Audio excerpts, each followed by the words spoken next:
तो hello guys, welcome back to tactical tees football. मैं हर्षु यहाँ पे, और आज हम बात करेंगे ट्रांसफर मार्केट की, जो नए नए हमें खबर सुनते हुए आई है।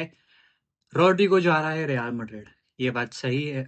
तो ओ भाई रुको, जो रॉड्रिगो जा रहा है मैनचेस्टर सिटी। सॉरी सॉरी, मेरी गलती थी।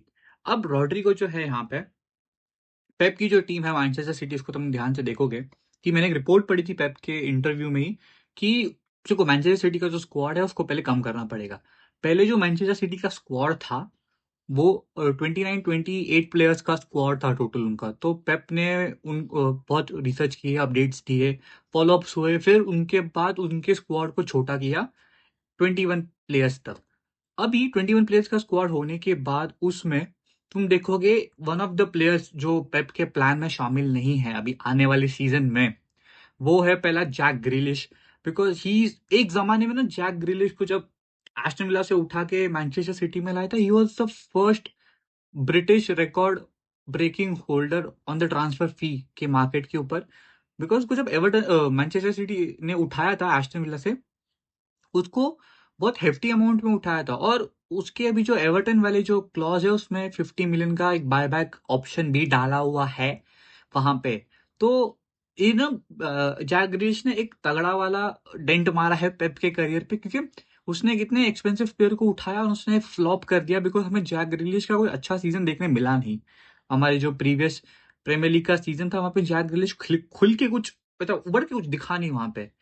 अब फेल ऑफ, दूसरी यहाँ पे है जो हमारे पास दो प्लेयर्स है। हमारे पास सोविनियो एक है, तुम उसका भी केस बना सकते हो वहां पे कि सोविनियो को भी स्पर्स जो है बहुत हैवीली उस पर फॉलोअप चल रहे हैं कि तुम स्पर्स आ जाओ, टॉटनहम हॉटस्फोर्ड आ जाओ, और उन्होंने पहली बिड डाली है 70 मिलियन पाउंड्स की उसके लिए। तो जेम्स मैकिटे जो उनका मिडफील्डर है, यंग लड़का है, वो भी नॉटिंघम फॉरेस्ट जा रहा है, माफ करना। तो बात आती है यहाँ पे कि रॉड्रिगो यहाँ कैसे खेलेगा और रॉड्रिगो के लिए जगह कैसे खुल गई है। देखो, मैनचेस्टर सिटी ने बहुत सारे प्लेयर्स को ले ऑफ कर दिया है, ठीक है। जैसे टाटा इंफोसिस वगैरह अपनी निकाल रहे बंदों को अभी करंटली, वैसे तो वो पेप ने भी बहुत सारे प्लेयर्स को निकाल दिया है। अब प्लेयर्स निकालने की वजह से रॉड्रिगो के लिए जगह खाली हो चुकी है, और मैनचेस्टर सिटी बहुत इफेक्टिवली और बहुत कमिंग कमिंग जैसा उसके लिए अप्रोच कर रही है रॉड्रिगो के लिए, क्योंकि वो फ्लैंक पे जैक ग्रिलिश की जगह पे एक अच्छा खासा वैकेंसी क्रिएट हो चुका है, जहां पे वो लोग रिक्रूट करना चाहते हैं रॉड्रिगो को। अब रॉड्रिगो जो है, इज देखो, रियल मैड्रिड में उसको कुछ प्रॉब्लम नहीं थी। पहली बात अगर मैं कहूँ तो Rodrigo is one of the good players in Real Madrid. लेकिन अगर रॉड्रिगो को वर्ल्ड कप खेलना है और रॉड्रिगो को अगर रियल मैड्रिड का स्टार बनना, he wants to be the face of Real Madrid, वो अभी पॉसिबल करेंटली है नहीं। क्योंकि रियल मैड्रिड में पहले से तुम देखो, हमारे टर्टल है, फिर विनिशियस है, जूड बेलिंगम है, हमारे पास फेदे वेलवर्दे है, आर्ता गूलर भी है। तो it is not possible right now कि हम वो चीज कर सके कि रॉड्रिगो को हम रियल मैड्रिड का पेज बना सके। लेकिन उसका मैनचेस्टर सिटी जाना ही बेटर रहेगा, क्योंकि वहां पे उसको प्लेइंग मिनट्स भी मिलेंगे एंड बाकी पॉसिबिलिटीज भी है। और तुम आगे अगर देखो वहां पे कि मसला यहाँ पे शुरू होता है कि रियल मैड्रिड को कितने पैसे मिलने चाहिए। रियल मैड्रिड ने फीस तो रखी है 100 मिलियन पाउंड की। अब इतना तो लगता नहीं मुझे इतने में ये डील होगी। अब ये डील कम से कम मेरे हिसाब से 75-80 मिलियन पाउंड के आसपास हो जानी चाहिए, क्योंकि मैनचेस्टर सिटी पे इतना पैसा है नहीं। पहली बात अगर मैं कहूँ तो, कि वो लोग इतने पैसे 100 मिलियन पाउंड लाएंगे कहाँ से। अगर इतने में ये डील हो गई तो मजे की बात यह है कि पेप को उसका प्लेयर मिल जाएगा, रॉड्रिगो को उसका प्लेयर, एक्सपेंसिव प्लेयर का स्टेटस मिल जाएगा, वर्दीनेस मिल जाएगा, और रियल मैड्रिड को पैसे मिल जाएंगे। तो it is a win win situation for every one over here. लेकिन अगर तुम देखो रियल मैड्रिड में अभी आगे ऐसा नहीं कि वो लोग स्टॉक क्लियर कर रहे हैं। मैंने स्पेनिश रिपोर्ट पढ़ी थी, वहां पे वो लोग कह रहे थे कि real Madrid is clearing all stocks. उनके पास जो बचे हुए प्लेयर है जो अभी राबी के प्लान में शामिल नहीं है, उनको वो लोग क्लियर कर रहे हैं, बाहर निकाल रहे हैं। लेकिन ऐसा नहीं है एक्चुअल में, क्योंकि तुम देखोगे, अब एक और रिपोर्टर है ट्विटर पे जो कहता है कि विनिशियस जूनियर और Manchester City are in secret talks. है ना, वो गलियों में घुस के बातचीत चल रही है, चुपचाप सुमड़ी में, किसी को पता नहीं चल रहा है, ऐसी चीजें हो रही है, ऐसा है, ऐसा रिपोर्ट आई है।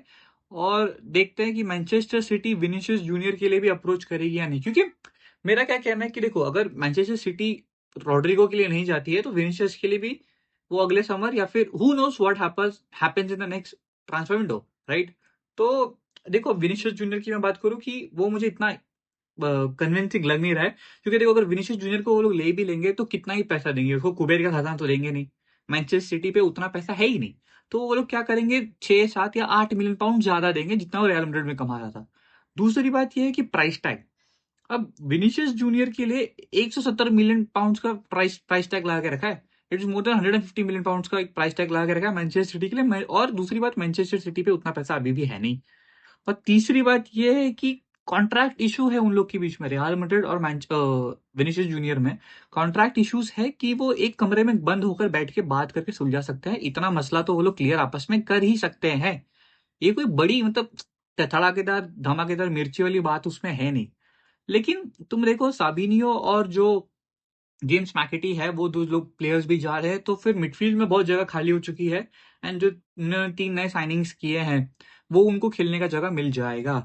लेकिन आगे हम बात करें इसमें दूसरे चीज की, जो है दोनों रूमा। अब भाई दोनों रूमा को उसके ही घर से बाहर निकाल दिया है। इतना क्रेजी उसने अवार्ड विनिंग कैंपेन दिया था पीएसजी के लिए, लिवरपूल के अगेंस्ट सेव्स निकाले, पेनल्टीज में उनका पहला ट्रिबल भी जीता, और उसको उसी के घर से बाहर निकाल रहे। तो मुझे थोड़ा इसमें सस्पिशन लगा। तो इसमें मैंने पता लगाया कि डोनारूमा को तकलीफ क्या है। अब क्या है कि पीएसजी का जो बंदा है वहां पे, वो क्या कहता है कि उस डोनारूमा का जो कॉन्ट्रैक्ट का स्ट्रक्चर है वो फिक्स सैलरी प्लस बोनसेस पे होता है। ऑफ कोर्स ये बहुत बेसिक है, फुटबॉल में कॉन्ट्रैक्ट ऐसे ही बनते हैं।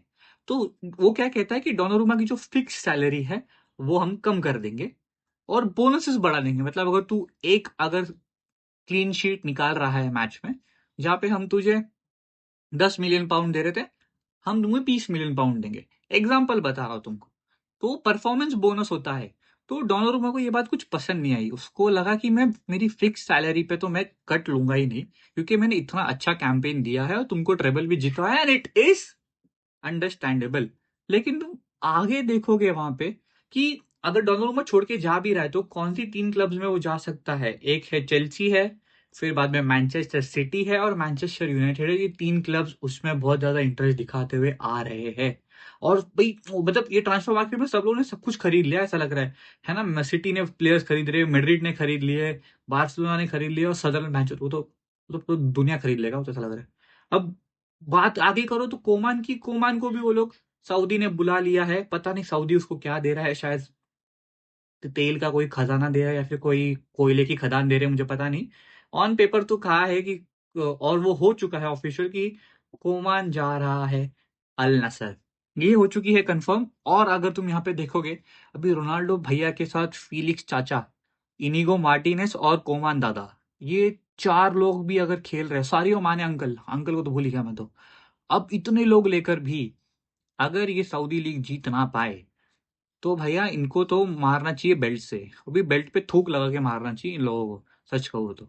और मैं तुमको सच बताता हूँ, आगे अगर मैं देखूँ, साला ने पेनल्टी जानबूझ के मिस की है।